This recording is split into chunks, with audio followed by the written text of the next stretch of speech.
नमस्कार, बहुत बहुत स्वागत है आपका। आपके साथ मैं हूं अभिषेक। पाकिस्तान ने भारत के खिलाफ फिर एक नई और खतरनाक साजिश रची है। साथ ही पाकिस्तान में अल्पसंख्यकों पर हमले रुकने का नाम नहीं ले रहे हैं। उधर तालिबान है कि अपने मददगार पाकिस्तान पर ही भरोसा तोड़ने का आरोप लगाकर उसे धमकी दे रहा है।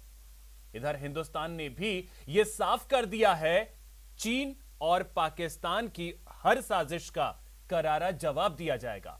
आज हम अपने इस खास शो में इन्हीं खबरों के बारे में बात करेंगे। साथ ही आपको यह भी बताएंगे कि कैसे गाड़ी पर नींबू मिर्ची दिल्ली के लोगों को भारी पड़ सकती है। तो शुरू करते हैं आज की स्पेशल रिपोर्ट।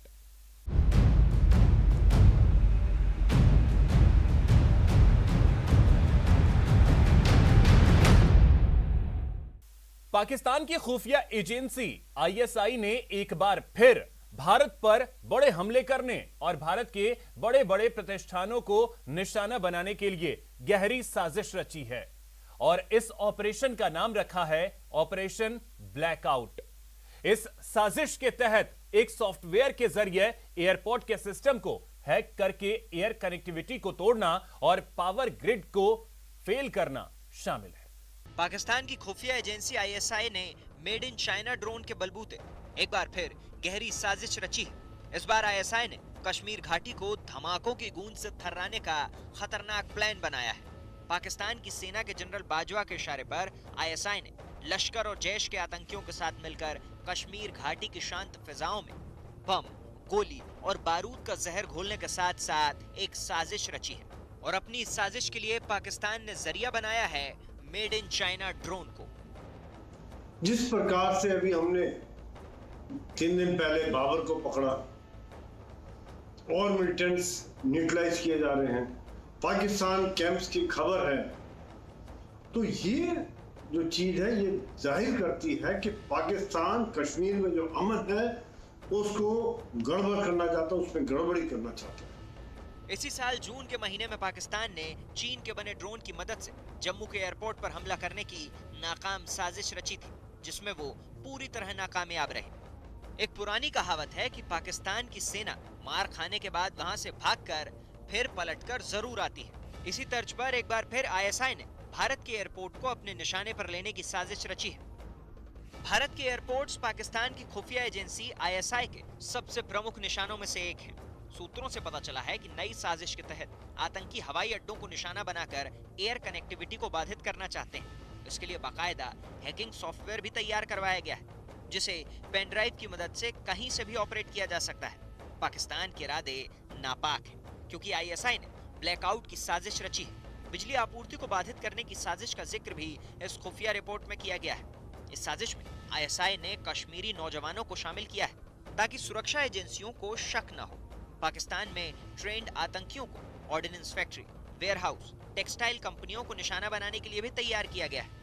खुफिया एजेंसियों को इस बात का पता चला है कि पाकिस्तान ने एक ऐसा सॉफ्टवेयर तैयार किया है जिसके जरिए वो भारत के भीतर एयरपोर्ट और पावर ग्रिड सहित कई अन्य महत्वपूर्ण संस्थानों के कंप्यूटर में घुस सके, उनको हैक कर सके और उसके बाद उनको नष्ट कर सके। इस सॉफ्टवेयर के बारे में बस यही जानकारी हाथ लगी है कि ये पेन ड्राइव में आसानी से किसी भी जगह पर ले जाई जा सकती है। आईएसआई के इस नए साजिश के खुलासे के बाद सुरक्षा एजेंसियां चौकस हो गई हैं। तो मुझे लगता नहीं कि मिलिटेंट्स के अंदर इतनी कैपेबिलिटी होगी कि वो इस तरह का सॉफ्टवेयर को हैंडल कर सकें। दूसरा, इसके लिए बहुत ट्रेनिंग चाहिए, बहुत इक्विपमेंट चाहिए। यह मुझे ऐसे लगता है ये जिसको कहते हैं साइकोलॉजिकल वॉरफेयर है कि मिलिटेंट्स के पास ऐसे ऐसे हथियार आ रहे हैं, ऐसी ऐसी चीजें आ रही हैं जिससे भारत की एयर को भी रोका जा सकता है। ये ज्यादातर प्रोपेगेंडा लग रहा है। अलग अलग जांच एजेंसियों और खुफिया विभाग की इंटेलिजेंस शेयरिंग की रिपोर्ट के मुताबिक भारत के युवाओं को भटकाकर उन्हें आतंकी बनाने में भी पाकिस्तानी एजेंसी का बड़ा हाथ है। आईएसआई ऐसे लड़ाकों को लॉजिस्टिक सपोर्ट मुहैया करा रही है, जिससे हिंदू देवी देवताओं के मंदिर और धार्मिक आयोजनों को निशाना बनाया जा सके। खुफिया रिपोर्ट से पता चलता है कि भीड़ भाड़ वाले बड़े पुल भी खास निशाने पर हो सकते हैं। काफी बड़े बड़े त्योहार हैं, दशहरा है, नवरात्रि है, फिर दिवाली नवंबर के पहले हफ्ते में आ रही है। ऐसे में ये संभव है कि पाकिस्तान के इशारे पर कुछ आतंकवादी भारत के अन्य इलाकों में भी, जैसे ऑर्डिनेंस फैक्ट्री है, धार्मिक स्थल है, मार्केट इलाका है, मॉल है या कुछ बड़े प्रतिष्ठान है, वहां पर हमला करके गड़बड़ी करने की कोशिश करें। ताजा मिली जानकारी के मुताबिक आईएसआई ने अब चीन के बने ड्रोन से हथियारों की स्मगलिंग का नया प्लान तैयार किया है। सूत्रों से मिली जानकारी के मुताबिक आईएसआई ड्रोन के जरिए एलओसी और अंतर्राष्ट्रीय सरहद के पार घात लगाए बैठे आतंकियों तक ड्रोन के जरिए हथियार पहुंचाने की खतरनाक साजिश रच रही है। तो ये खबरें हैं कि वो ड्रोन का इस्तेमाल करके यहाँ पर हथियार और एम्यूनिशन ड्रॉप करेंगे, जिससे जो उनके ओवरग्राउंड वर्कर लेकर फिर मिलिटेंट्स को सप्लाई करेंगे या मिलिटेंट्स को डायरेक्ट मिल जाएंगे। पता चला है कि आतंक की नई साजिश के लिए कई सारे ड्रोन तैयार किए गए हैं और ये ड्रोन पाकिस्तान में बैठे लश्कर और जैश के आतंकियों को मुहैया कराए जा रहे हैं। इन्हीं ड्रोन के जरिए आईएसआई के शहर पर लश्कर और जैश इंटरनेशनल बॉर्डर और एलओसी से पार कराकर हथियार और गोला बारूद भारतीय सीमा में दाखिल कराना चाहते हैं। लेकिन कुछ समय पहले ही पाकिस्तान की तरफ से एक साजिश ड्रोन के जरिए रची गई थी, जो कि नाकाम हुई थी और उसके बाद एक बार फिर से पाकिस्तान इस तरीके की साजिश के साथ सामने आ रहा है। रिपोर्ट में बताया गया है कि पुलिस के जवान भी आईएसआई के रडार पर हैं, जिनके जरिए वो भारत में दंगे भड़काने की प्लानिंग कर रही है। ऐसे में सुरक्षा एजेंसियों ने एयर ट्रैफिक कंट्रोल को अलर्ट कर दिया है। साथ ही एटीसी समेत एयरपोर्ट पर काम करने वाले सभी विभाग कर्मियों की पूरी जानकारी जुटाई जा रही है, ताकि इस साजिश को भी नाकाम किया जा सके।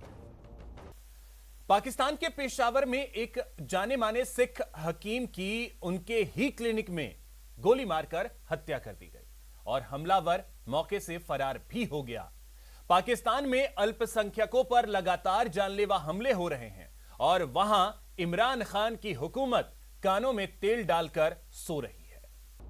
पाकिस्तान में अल्पसंख्यकों के साथ होने वाले जुल्म सितम और इमरान खान के निजाम की पूरी हकीकत बयां करने के लिए सामने आई है ये तस्वीर। ये सरदार सतनाम सिंह की तस्वीर है, जिन्हें पेशावर में आतंकियों ने गोली से उड़ा दिया, और वो भी इनके क्लिनिक में घुसकर। पूरी दुनिया जानती है कि पाकिस्तान में अल्पसंख्यकों के साथ क्या क्या होता है। जबरन धर्म परिवर्तन और उनकी बहू बेटियों को उठाकर जबरन निकाह करा देना, ये तो आम बात है ही। लेकिन अब पाकिस्तान में सिख समुदाय के साथ कट्टरपंथी कहर डारे हैं। जिस तरह नामी हकीम सतनाम सिंह को उनके क्लिनिक में घुसकर गोली से उड़ा दिया, उससे साफ जाहिर है कि पाकिस्तान की हुकूमत ही अब उनकी रक्षा करना नहीं चाहती। गुरुवार को पेशावर में अज्ञात बंदूकधारियों ने एक जाने माने सिख हकीम की गोली मारकर हत्या कर दी। सिख समुदाय की जानी मानी हस्ती सरदार सतनाम सिंह पेशावर के चरसद्दा रोड पर क्लिनिक चलाते थे। पुलिस ने बताया कि 45 वर्षीय हकीम सरदार सतनाम सिंह शाम के वक्त अपने क्लिनिक पर थे। तभी हथियारबंद हमलावर उनके केबिन में घुस गए और ताबड़तोड़ गोलियां चला दी। बकौल पुलिस सरदार सतनाम सिंह को 4 गोलियां लगी। हालांकि एक्सप्रेस ट्रिब्यून अखबार ने खबर दी है कि सरदार सतनाम सिंह को घायल अवस्था में खैबर पख्तूनख्वा प्रांत की राजधानी के लेडी रीडिंग अस्पताल में ले जाया गया, मगर तब तक उनकी मौत हो चुकी थी। इस बीच हमलावर मौके से फरार होने में कामयाब रहे। कल पाकिस्तान में एक बहुत ही दिल दहला देने वाली दहशत वाली घटना सामने आई, जब सरदार सतनाम सिंह जी हकीम, जिनको पेशावर में 4 गोलियां मारकर जिनका कत्लेआम कर दिया गया। लेकिन उससे भी बड़ी आज जो बहुत बड़ी खतरे की घंटी या मिनॉरिटीज़ के लिए एक बहुत बड़ी चिंता का विषय बना, जब उसकी जिम्मेवारी ISKP, जो कि एक दहशतगर्द संस्था है पाकिस्तान और अफगानिस्तान में, जिसने अफगानिस्तान काबुल के एयरपोर्ट के बाहर बम ब्लास्ट करके कई अमेरिकन्स को उड़ाया था, उसने इसकी जिम्मेवारी ली। इसकी जिम्मेवारी लेने से पाकिस्तान के मिनॉरिटीज़ के अंदर बहुत बड़ी दहशत है। 20 साल से पेशावर में रह रहे सतनाम सिंह एक दिन पहले ही हासन अब्दाल से वापस पेशावर पहुंचे थे। पेशावर में करीब 15,000 सिख रहते हैं, जिनमें अधिकतर कारोबार करते हैं और कुछ फार्मेसी चलाते हैं। दावा किया जा रहा है कि पाकिस्तान में पनाह लिए बैठा आतंकी संगठन ISKP यानी इस्लामिक स्टेट का खुरासान गुट ने इस हत्या की जिम्मेदारी ली है। हिंदुओं, सिख और ईसाई समुदाय के लोगों को सरेआम गोली मारने की घटनाएं पाकिस्तान में अब आम हो चुकी हैं। अब बात तालिबान की। पाकिस्तान ने जिस तालिबान को मजबूत करने का काम किया, अब वही तालिबान पाकिस्तान को धमकी दे रहा है। तालिबान की नींव रखने वाले मुल्ला अब्दुल सलाम ज़ईफ ने पाकिस्तान को धोखेबाज करार दिया है। आपको यकीन नहीं होगा, तालिबान के इस नेता ने पाकिस्तान से ज्यादा भारत को तवज्जो देने की बात कही है। तालिबान के इस रवैये से आईएसआई के दफ्तर में हड़कंप मच गया, जबकि मुल्ला अब्दुल सलाम ज़ईफ की बातों से ऐसा लगता है कि वो अफगानिस्तान की सरकार में इमरान खान की दखलंदाजी से नाराज हैं।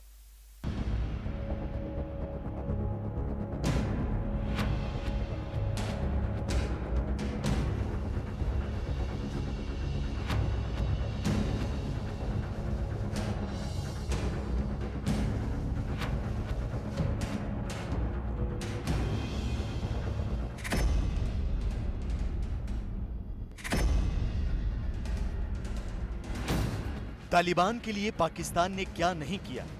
अमेरिका की पीठ में छुरा घोंपा, चोरी छिपे उनकी मदद की, अफगान आर्मी से लड़ने के लिए हथियार मुहैया कराए, अपने सैनिकों को तालिबान की ओर से लड़ने के लिए अफगानिस्तान भेजा और महज कुछ महीनों में ही तालिबान को अफगानिस्तान का सिरमौर बनवा दिया। आज तक पाकिस्तान तालिबान की वकालत कर रहा है।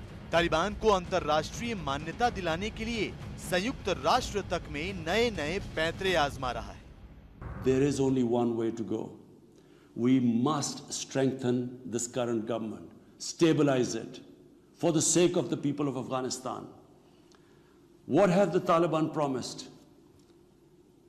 They will respect human rights. They will have an inclusive government. They will not allow this soil to be used by terrorists. And they have given amnesty. Now, if the world community incentivizes them, encourages them to walk this talk, it will be a win-win situation for everyone. Pakistan अपने फायदे के लिए ही सही, लेकिन तालिबान की खुशामद में कोई core कसर नहीं छोड़ रहा, जबकि तालिबान का पाकिस्तान से शायद मोह भंग होने लगा है। आपको यकीन नहीं होगा, लेकिन तालिबान के नेता अब पाकिस्तान की खुलकर मुखालफत करने लगे हैं।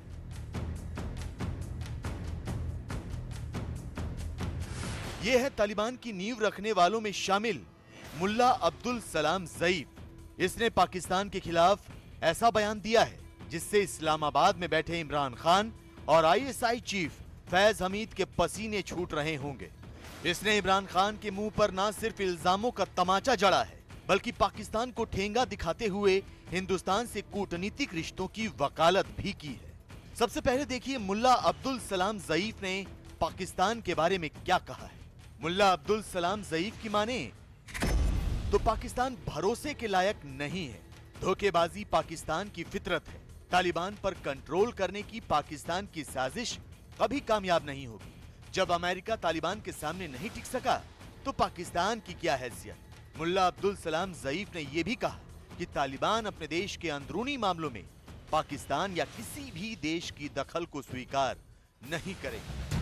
जब तालिबान की नींव रखने वाला मुल्ला अब्दुल सलाम ज़ईफ ही इस तरह खुलेआम पाकिस्तान की बेइज्जती कर रहा है, तो अंदाजा लगाया जा सकता है कि तालिबान के अंदर कितने नेता होंगे, कितने आतंकी होंगे जो पाकिस्तान की साजिशों से नाराज होंगे। तालिबान के नेता अब्दुल सलाम ने जो पाकिस्तान के लिए एक तरह से संदेश दिया है, वो मुझे लगता है तालिबान का शुरू से एटीट्यूड सेम रहा होगा और इस एटीट्यूड पर वो ज़रूर काम करेंगे कि पाकिस्तान जो कुछ चाह रहा है अफगानिस्तान में डिस्टेबलाइज करना, जिस तरीके का वहाँ पर गवर्नमेंट के बीच में इंटरफेरेंस करना, टेररिज्म को बढ़ावा देना, उसमें तालिबान का सबसे बड़ा घाटा है क्योंकि उनका नाम इन्वॉल्व है, और साथ ही साथ अफगानिस्तान का और बड़ा घाटा है क्योंकि वो कंट्री इन्वॉल्व है। अभी कुछ दिनों पहले एक वीडियो सामने आया था जिसमें तोरखम गेट पर सामान से लदे पाकिस्तान के ट्रक को तालिबानी आतंकियों ने सिर्फ इसलिए रोक दिया क्योंकि उस पर पाकिस्तान का झंडा लगा था। यही नहीं, तालिबान के आतंकियों ने इस झंडे को ट्रक से उतारा और पाकिस्तान के खिलाफ नारे भी लगाए। मतलब साफ है, पाकिस्तान की चालबाजियों से तालिबान अच्छी तरह वाकिफ है और सत्ता हासिल करने के बाद अब वो पाकिस्तान से किनारा करना चाहते हैं। लेकिन हैरानी की बात यह है कि पाकिस्तान समर्थक हक्कानी नेटवर्क की मौजूदगी के बावजूद तालिबान भारत से अच्छे रिश्ते भी बनाना चाहते हैं। तालिबानी नेता मुल्ला अब्दुल सलाम ज़ईफ ने कहा है कि तालिबान भारत के साथ कूटनीतिक संबंध स्थापित करना चाहते हैं। मुल्ला अब्दुल सलाम ज़ईफ ने तालिबान की ओर से दोबारा ये आश्वासन भी दिया कि भारत के खिलाफ अफगानिस्तान की जमीन का इस्तेमाल नहीं होगा। तालिबान भारत जैसे पड़ोसी मुल्क के साथ दोस्ताना रिश्तों की पैरवी करते हैं। मुझे लगता है कि तालिबान ये रियलाइज जरूर करता होगा कि अगर भारत का साथ लिया तो एक स्ट्रेटेजिक विन इंटरनेशनल डिप्लोमेसी में ये भी होगी कि अगर वो भारत जैसे कंट्री का फेवरेबल वोट ले लेता है कि यस वो इंडिया उनकी गवर्नमेंट को रिकॉग्नाइज कर लेती है, तो ये अपने आप में बहुत बड़ी अचीवमेंट होगी, क्योंकि एक बार इंडिया जब कोई चीज़ फॉलो करता है उसके पीछे काफ़ी देश हैं जो इसको देखते हुए मान्यता जरूर देंगे। तालिबान के दिमाग में क्या चल रहा है ये तो वक्त ही बताएगा, लेकिन इन चंद महीनों में ये तो साबित हो चुका है कि पाकिस्तान के लिए तालिबान की दोस्ती किसी मुसीबत से कम नहीं। फिर चाहे वो तालिबान का दोहरा रवैया हो, भारत से संबंध सुधारने की बात हो, या फिर पाकिस्तान में तालिबान का खूनी जिहाद, आंकड़े इस बात की तस्दीक करते हैं कि तालिबान नाम के जिस तीर से पाकिस्तान भारत को जख्मी करना चाहता था, अब वही तीर उसके लोगों का खून बहा रहा है। साउथ एशिया टेररिस्ट पोर्टल के आंकड़ों के मुताबिक अमेरिकी सेना के अफगानिस्तान छोड़ने के बाद पाकिस्तान में आतंकवादी हमले 4 साल के उच्चतम स्तर पर पहुंच गए हैं। पाकिस्तान में इस साल अगस्त के महीने में कम से कम 35 आतंकवादी हमले हुए हैं। इनमें 52 से अधिक लोगों की मौत भी हुई है। ये आंकड़ा फरवरी 2017 के बाद से सबसे ज्यादा है। तो गौर करने वाली बात यह है कि इनमें से ज्यादातर हमलों के लिए टीटीपी यानी तहरीक तालिबान पाकिस्तान को जिम्मेदार ठहराया गया है। टीटीपी तालिबान का ही एक विंग है जो पाकिस्तान में काम करता है। रक्षा जानकारों ने चेतावनी दी है कि अफगानिस्तान में तालिबान राज और वहां जारी अस्थिरता पाकिस्तान के लिए बड़ा खतरा बन सकती है। लेकिन इस सब के बावजूद इमरान खान नियाजी कबूतर की तरह आंखें बंद किए तालिबान प्रेम का इजहार कर रहे हैं। इमरान खान तालिबान के लिए बैटिंग कर रहे हैं, जबकि तालिबान उन्हीं की गिल्लियां बिखेरने की तैयारी में है। अब बात पाकिस्तान की साजिश और उसके दोस्त चीन की धोखेबाजी पर भारत के कड़े रुख की। पूर्वी लद्दाख के दौरे पर गए आर्मी चीफ एमएम नरवणे ने घुसपैठ को लेकर पाकिस्तान पर हमला बोला है। साथ ही उन्होंने सीमा विवाद मामले में चीन को चेतावनी भी दी है। आर्मी चीफ ने कहा है कि भारत किसी भी स्थिति से निपटने के लिए पूरी तरह से तैयार है।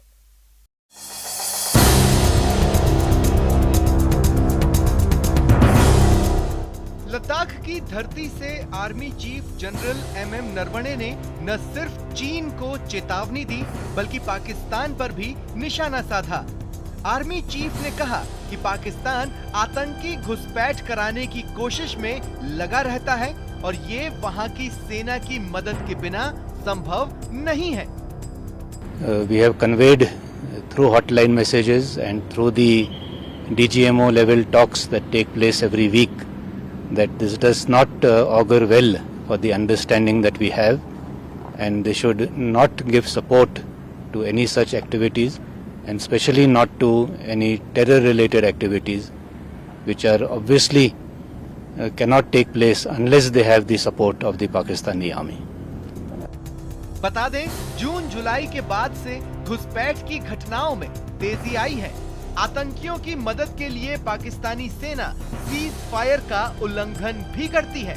अभी हाल ही में घुसपैठ की एक कोशिश सेना ने नाकाम की थी और सीमा में घुस आए एक आतंकी को पकड़ने में कामयाबी हासिल की थी। उसमें भी सीधे सीधे पाकिस्तानी सेना की मिलीभगत नजर आई।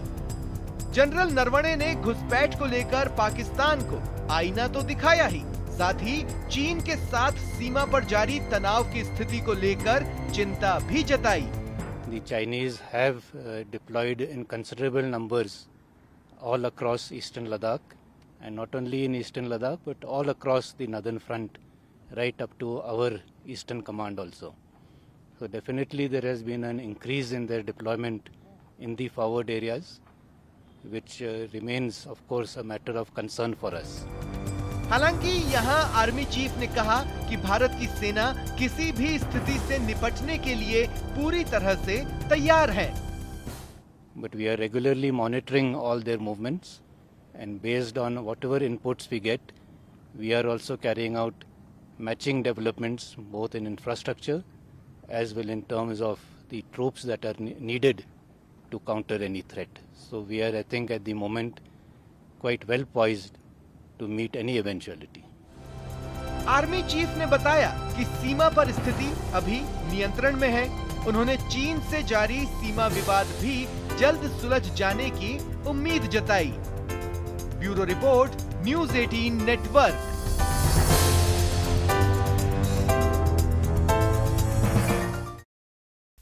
सीमा और सीमा पार की खबर के बाद अब खबर दिल्ली की, जहां दिल्ली पुलिस ने वैसे लोगों के खिलाफ अभियान शुरू कर दिया है जो लोग गाड़ी चलाते वक्त नियम तोड़ते हैं और सीसीटीवी से बचने के लिए, नंबर प्लेट छुपाने के लिए तरह तरह की तरकीबें लगाते हैं।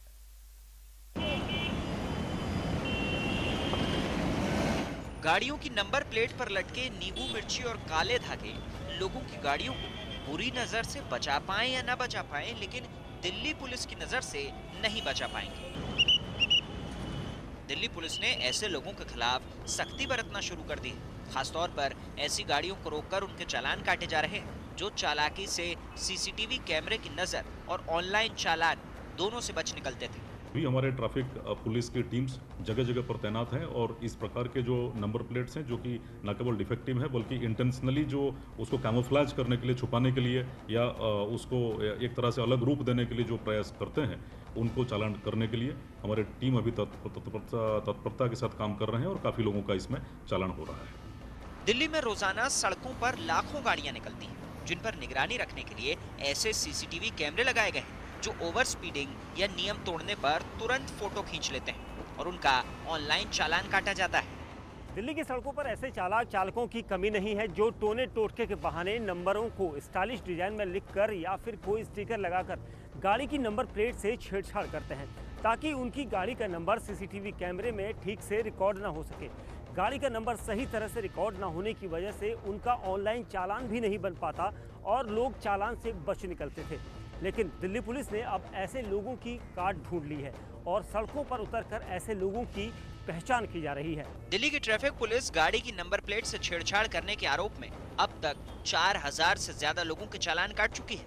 दिल्ली पुलिस के स्पेशल ड्राइव अभियान में नंबर प्लेट छुपाने की कोशिश करने वालों पर पैनी नजर रखी जा रही है। नंबर छुपाने के बावजूद पुलिस सॉफ्टवेयर के जरिए सही नंबर का पता लगा रही है और उन्हें ऑनलाइन चालान भेजे जा रहे हैं। तो फिलहाल स्पेशल रिपोर्ट में इतना ही। नमस्कार।